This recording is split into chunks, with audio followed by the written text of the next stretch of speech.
Good morning, everyone. And it's 8:31, and here we are at 66.25, round number.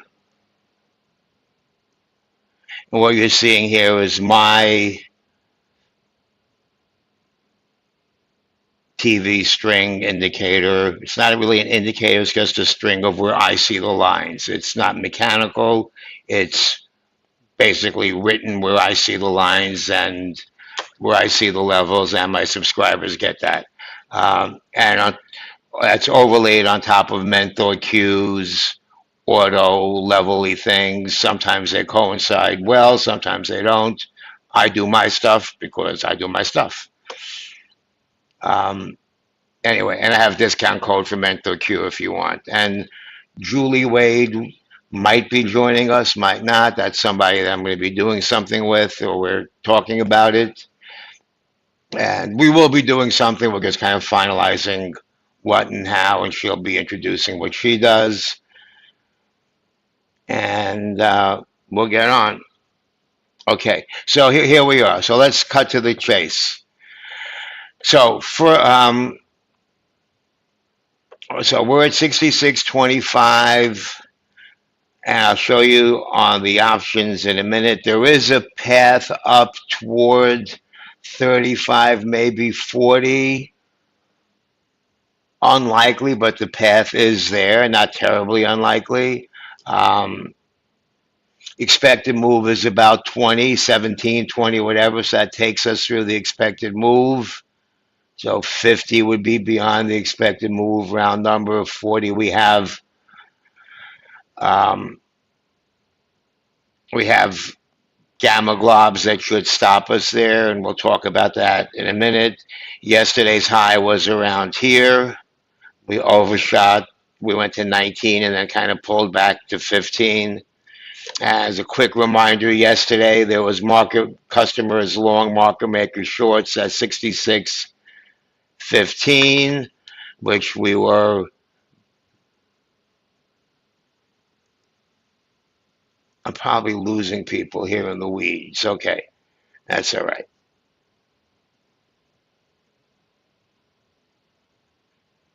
We had this whole little pinball thing yesterday.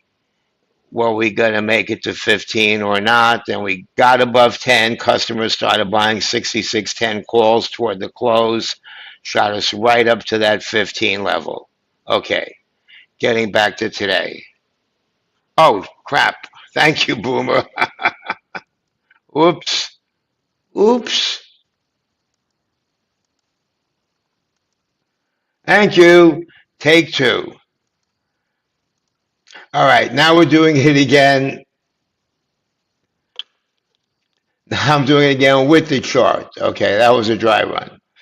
So here we are at 66.25, like I said. And when we look at the gamma landscape, we'll see that there is a path up toward 30, 35, maybe 40, where we'll stall out.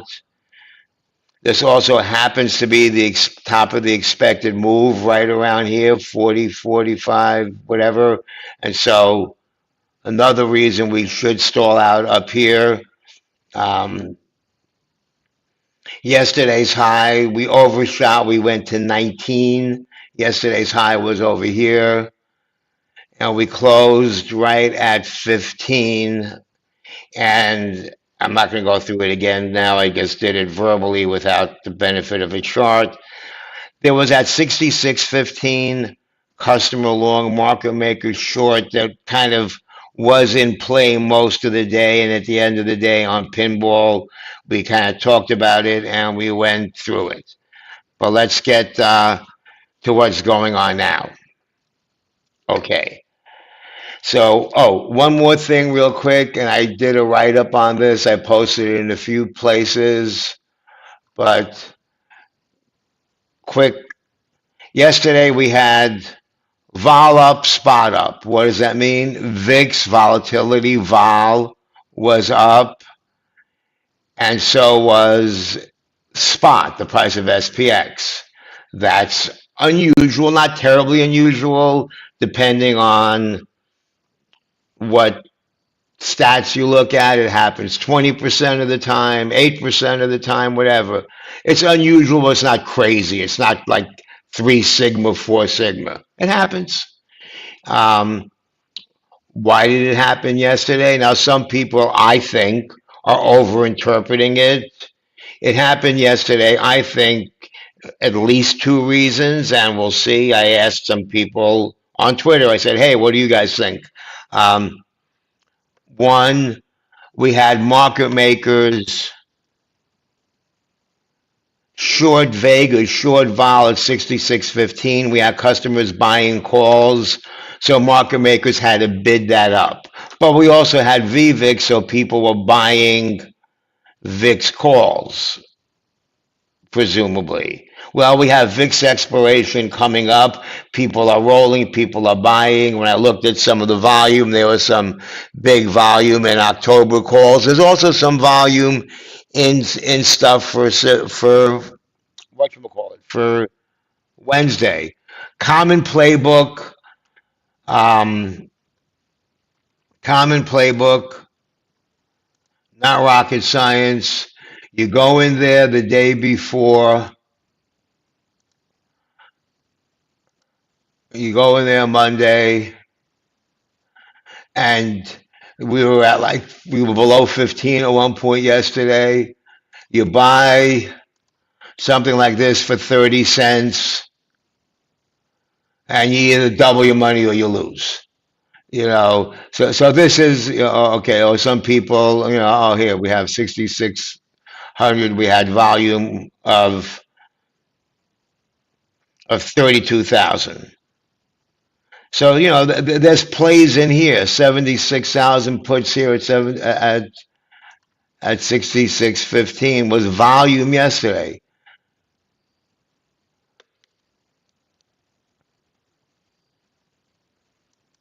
So I'm saying that to say this: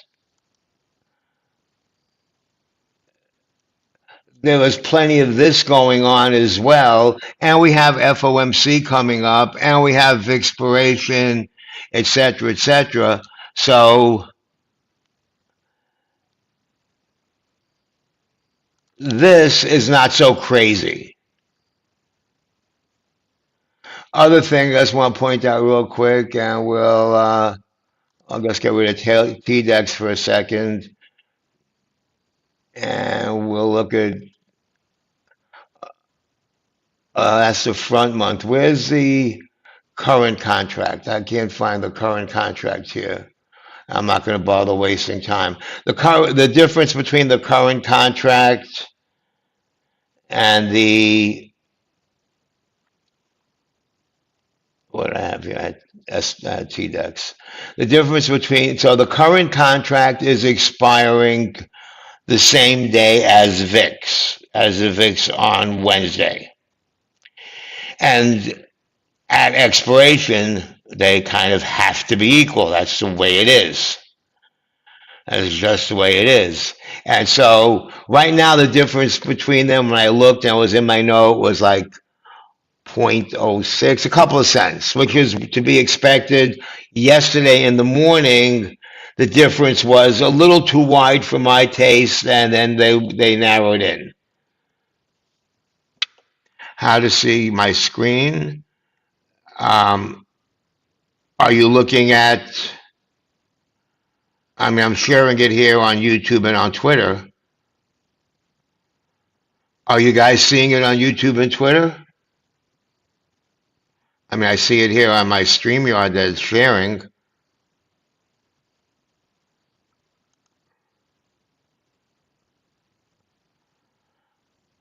Boomer, can you see my screen now? At 8:33, I know it's a black screen. Okay, I can see. Okay, good. Thank you. Thank you. Okay, so we had this, and I wouldn't be surprised to see VIX stay a little elevated. Thank you, Boomer. Okay, and be interesting to see how we settle that out. But right now, let's get back to the plan to see how we're going to make money today, right? That's kind of not to be materialistic or whatever, but kind of we want to make money, right? That's why we're doing this. Okay, so let's go. All right, we'll start here. So this is depth view, and let me see, can I make it big enough for you guys to be able to read it better at home? I'll make it a normal size again. Can you read the numbers a little bit better now? I'm going to say yes, because I can see them on the screen better. So here we are now at 66.25. Notice here below at 6, and then we'll look at the chart. You'll see the size of the bars. Down here below us, 500, 500, between them 1,000, a little supportive. Green means market makers long. They buy the dip. They trade against the direction of the move. So we go down, they buy. We go up, they sell. So there's, and at 6,600, there's 2,000. So the downside looks protected. 55.95. The red is bad. We're going long. Red is bad. Green is good. Not greed. Green is good. So supportive. But a lot of this is the other side of spreads, I think. 6,600, 65.95 sold. And then below that, we have plenty of market maker long gamut, 66.65. So, our flank is pretty much protected. However, VIX pops, people get nervous and they start buying up puts in here or selling calls. That could push us down. But my base case is we stay within the expected move, 6,600 broadly to 66.40, 45. Okay, getting back to here. There's a path up, market maker long, they hedge in this direction, up to 30. Little stall here at 35.40. If we can get through there, if then, conditional, if we can get through here, let's say customers start buying 6,650 calls, 5,000, a hedge fund, whatever, or 40s, whatever it is, it could eat through this and we could go up. Not a prediction, just a conditional. Also remember that gamma is conditional. What do I mean by that? Gamma, the rate of change of delta and the market maker's required hedging is conditioned upon SPX moving. If we don't move, delta doesn't change, then no one has to do anything.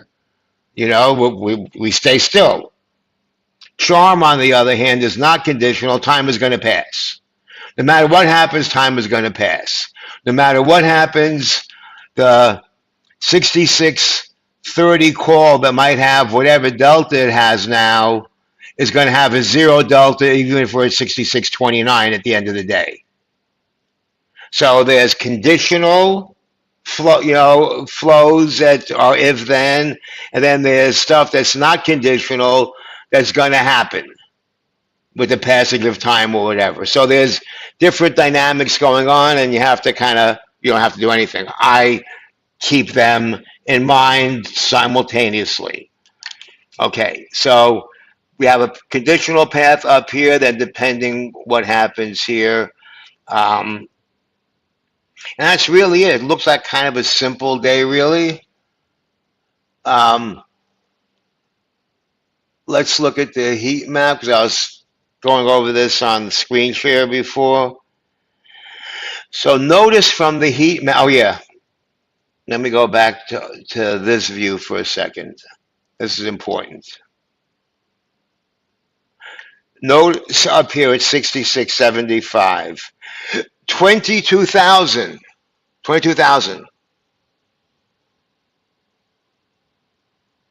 Calls sold, almost 22.5 calls sold up here. I don't know when they sold it. I could go back in history and see it. Doesn't really matter. So we ain't going there. We know that. But the interesting thing for me, and that might be interesting for you, So the blue is market maker long suppressive. Notice that it's so big that that even in the morning at the open, even now before the open, when we get to 66.40, 50, it's already pushing us down. Value 940. So you take that 940, and that would be a roughly 500 SPX contracts, ES contracts, that market makers would have to sell every 2.5 minutes, I think it is. The numbers don't matter as much as that's a lot.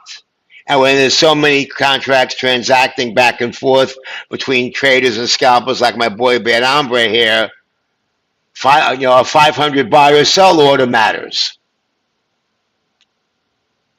And he could tell you better than me, about how all that works in the futures. So the point is that there's suppressive flow from up here, but remember, market makers sell as we go up, but then as we go down, if they get too short, they have to buy. Now, that's not as strong of an influence here. At the end of the day, it could get stronger. If we're near 66.50, we could weirdly get pinned up there. I don't expect it to happen, but it could. To the downside, okay, so path of least resistance basically takes us where we are, give or take 5 points.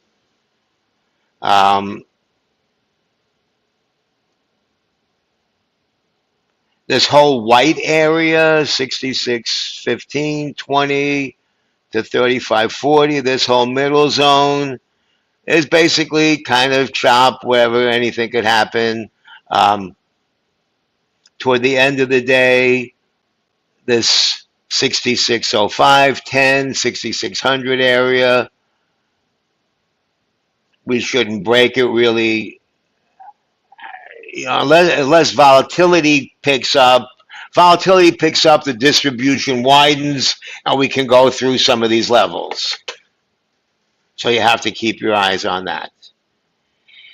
And that's kind of what's going on here. Let me go back here, and let me change it to this view again.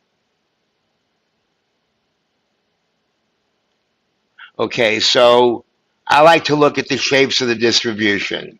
Hopefully your eyes will be getting used to it. Market maker long, market maker long. One conditional path between 25, 30, and 95 with buying, stalling in the middle. So a visual fly, and it's a wide one. I doubt many people are going to buy this. Is 25 middle here somewhere, 10, 15, and then 95 on the bottom. Now you could buy a tighter fly or whatever, and we can play with that later, and we'll play with it on my screen share in the server throughout the day, or maybe even when I end the broadcast, we'll see. And we'll also do one now, because I always like to. Put selling, I'll kind of decide where I want to sell them. I already have some stuff I sold for today. I'm pretty sure it's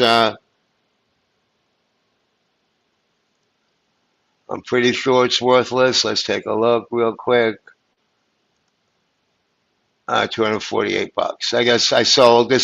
I did yesterday in the trading room. People saw it. No, not hiding anything.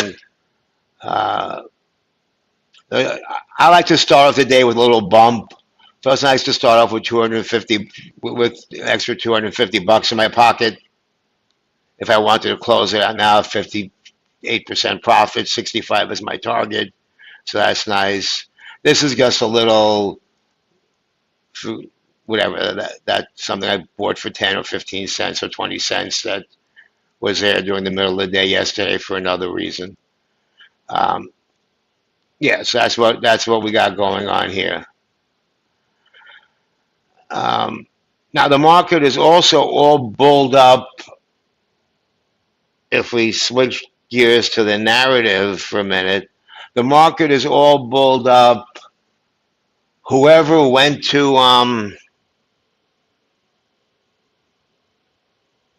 Europe, to England, and Blackstone, they're talking 100 billion to build reactors, and they're talking AI data centers, whatever. We can poo-poo it all we want, and it may happen sooner, it may happen later, but this tsunami is coming, I think. A So 1995, we had 92, 3, we had Prodigy. I don't know who remembers Prodigy. Before AOL, we had Netscape Navigator. We had all this stuff. We had Lycos, search engines, Ask Jeeves. So maybe NVIDIA is going to be Ask Jeeves or is going to be whatever. I'm not saying that. I don't know who the winner is. I don't know if the build out takes 5 years or 50 years, but something is coming. Internet to the cloud, that 25, 30-year migration. I don't know what's coming. I don't know who the right players are, but people think they do. They're positioning. Hundreds of billions of dollars are being spent. I'm sure a lot of it's being pissed away. We'll see. So anyway, that's the narrative. That's the excitement. If we look historically, the railroads were that.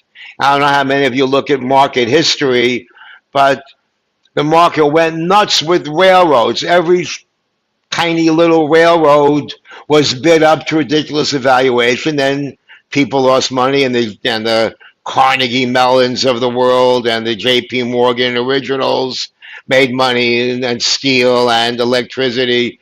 So this isn't unusual. A little bit of market history while I'm at it. Sir Isaac Newton, he was an early investor in the East India Company in England. He made a lot of money in it, sold it, then people went bid it up again. He went back in and bought it at a higher price, and then it crashed. And like Sir Isaac Newton, who's a pretty smart guy, ended up losing all his money or a big chunk of it. Yeah, he was a trader, speculating on the British market then. So I'm saying that to say this. This has happened, and we don't have to talk about the tulips. I'm sure it happened with like rice futures, or futures started in like Mesopotamia, Babylonia. Like, okay, you want my barley crop or whatever. Give me money now, and I'll sell you my barley crop next year. So this is an old story. So I don't know how the story is going to end, but that's what's going on right now today. Okay, so anyway, put spreads. Okay, let's cut to the chase. Stop talking about all this bullshit. Let's make some money. Fine.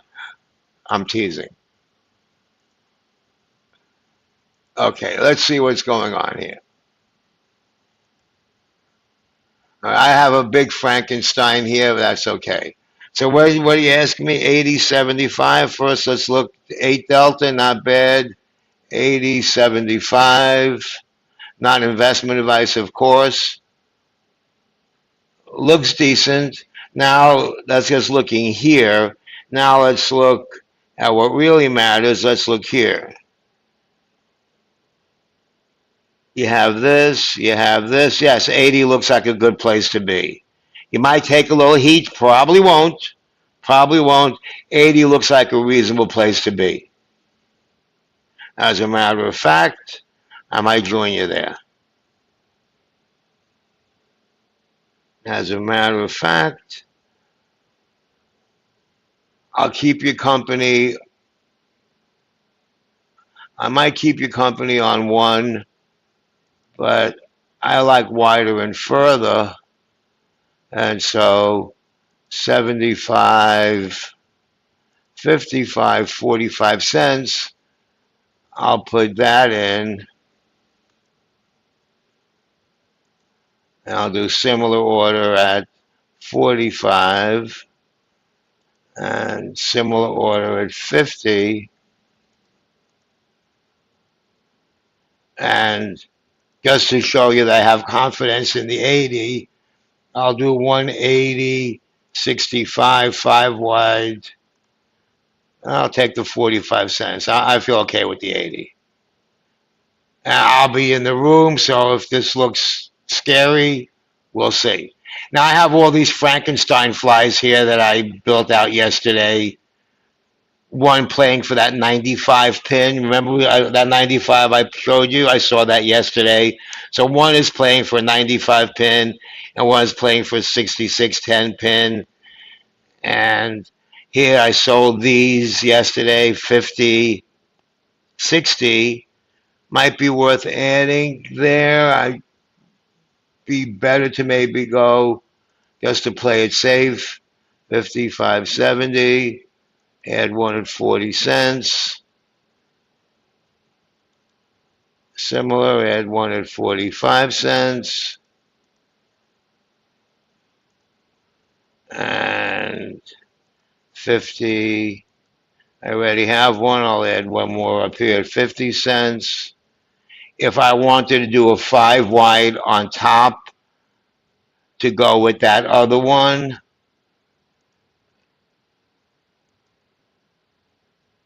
maybe a 55.60 on top to go with the 80.75 on the bottom. You can get 40 or 50 cents for that. That's not crazy. I might look at something like that.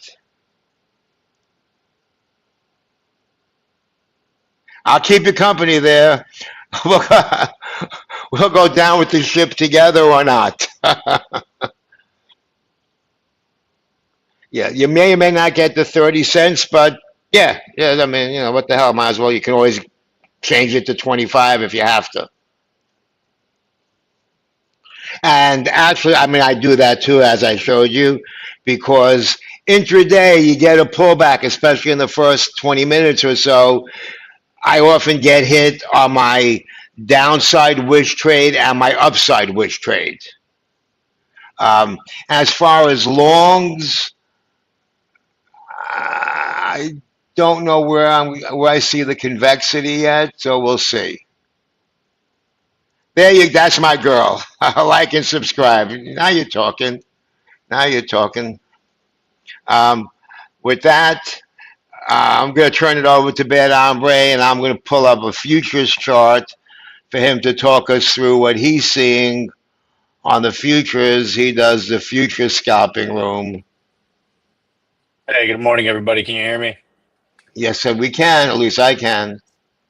That's I sure. Um, so right now I'm kind of between two key areas. I think if we hold below 66.90 on ES, I'm looking for shorts, trying to look all the way down to 66.70.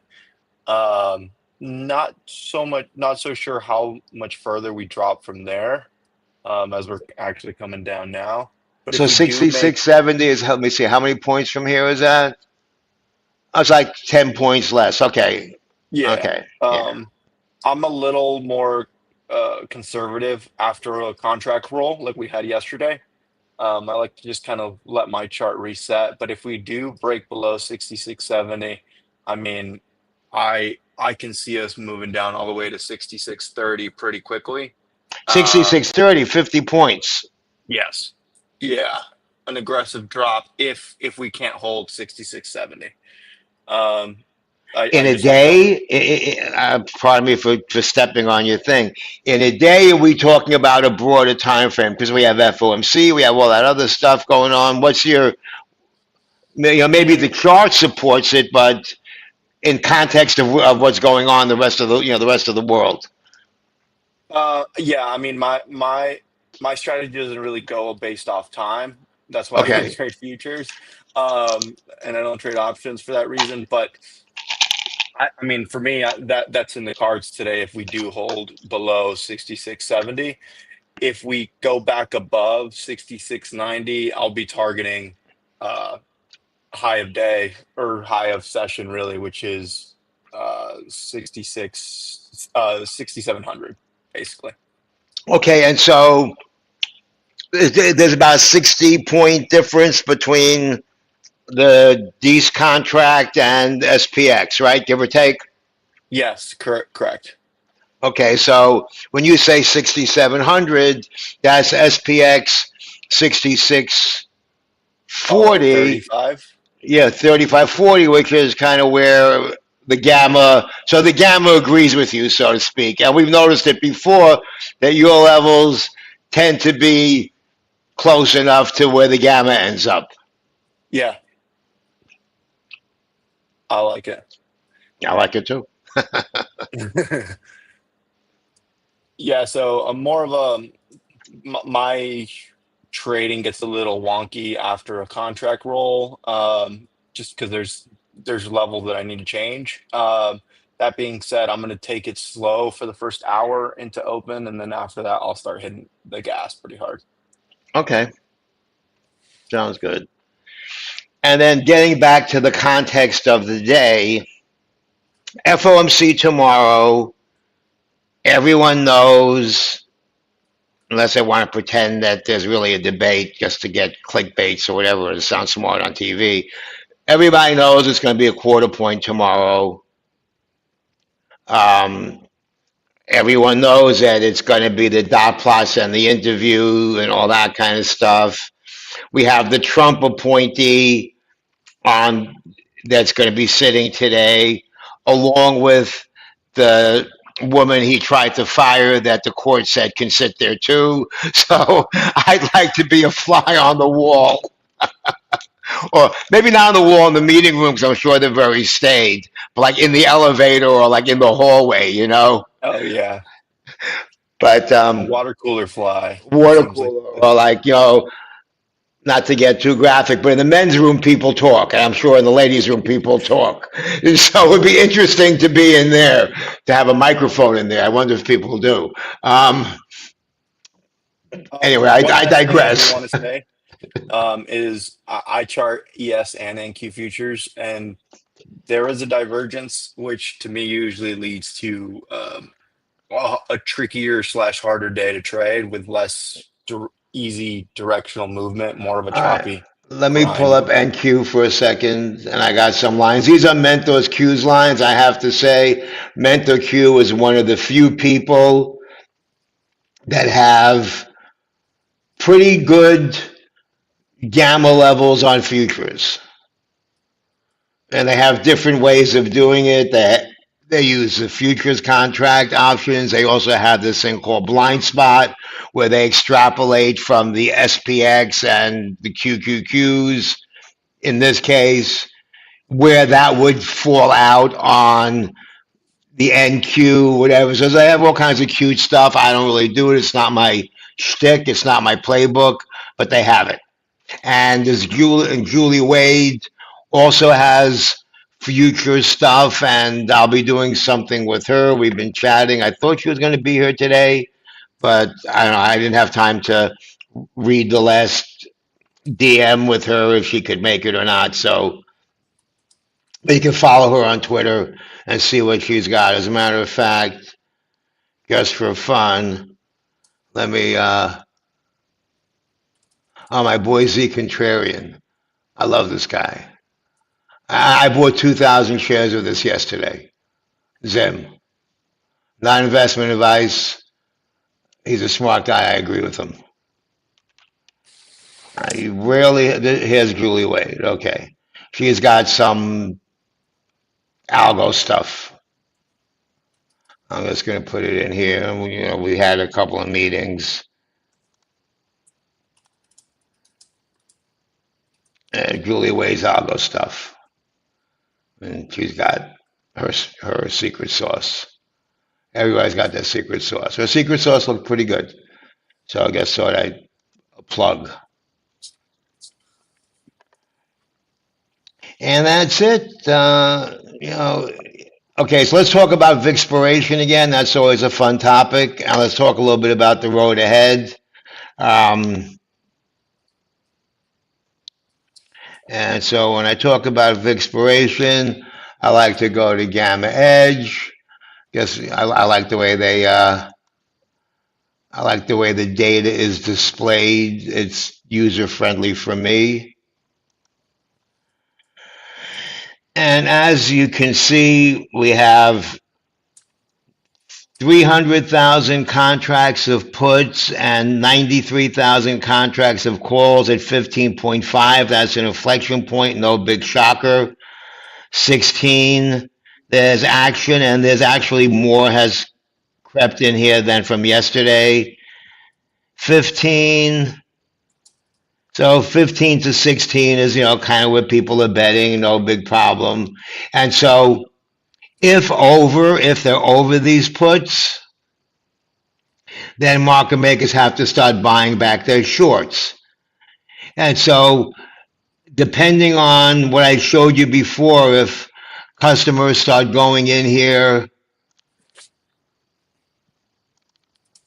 on VIX, if they start going in, I might just do something for fun.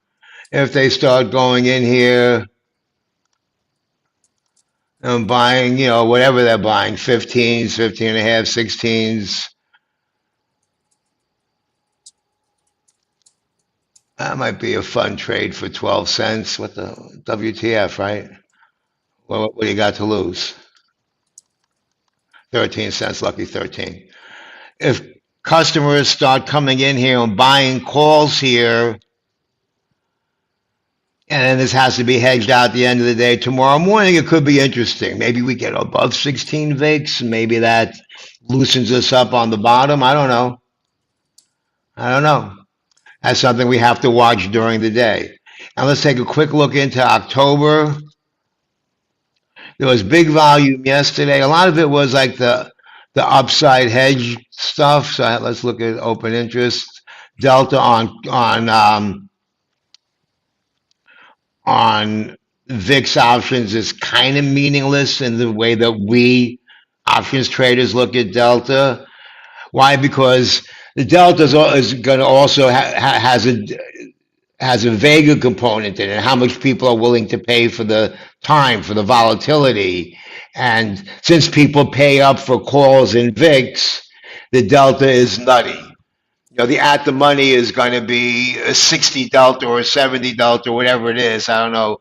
Let's take a look for fun and see what it is. So I'm not just talking out my butt. So we're at 50. So 1550 is an 82 delta.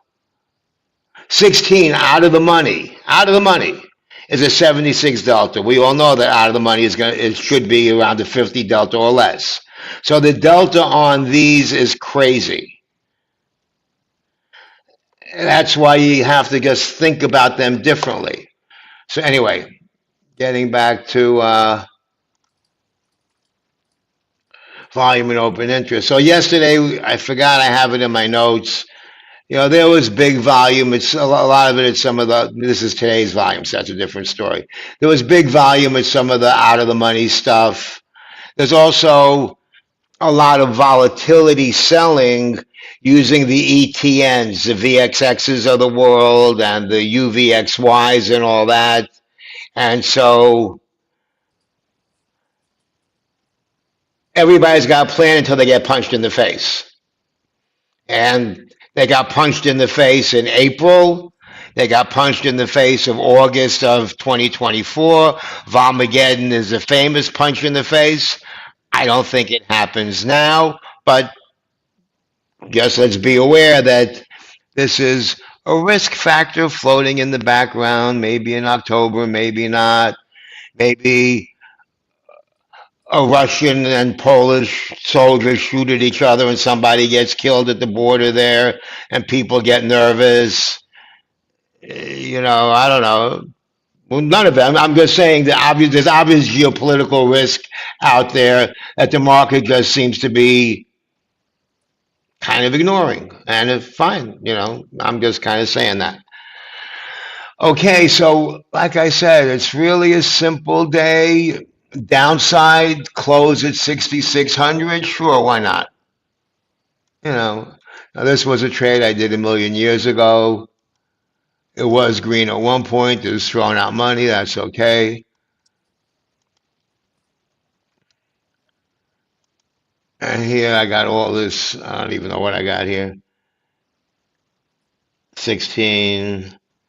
Okay, I still have some stuff. This is for Friday. I got this iron condor.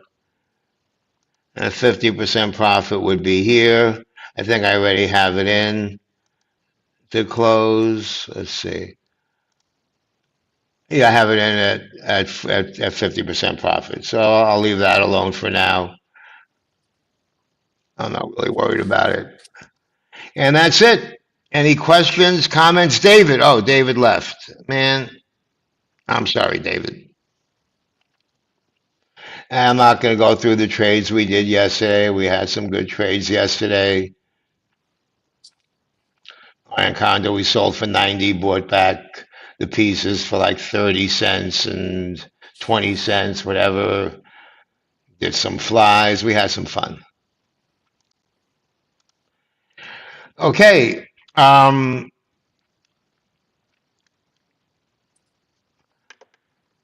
The link is in the chat here for the WHOP account. You can tag me on Twitter. You can DM me wherever. Most of you know me on Discord too. You know where to find me. And so if you just want to chat about what I'm talking about, if you're interested in subscribing, if whatever it is, let us know. And I'm going to end early. Okay, take care, everybody. Good luck, everybody.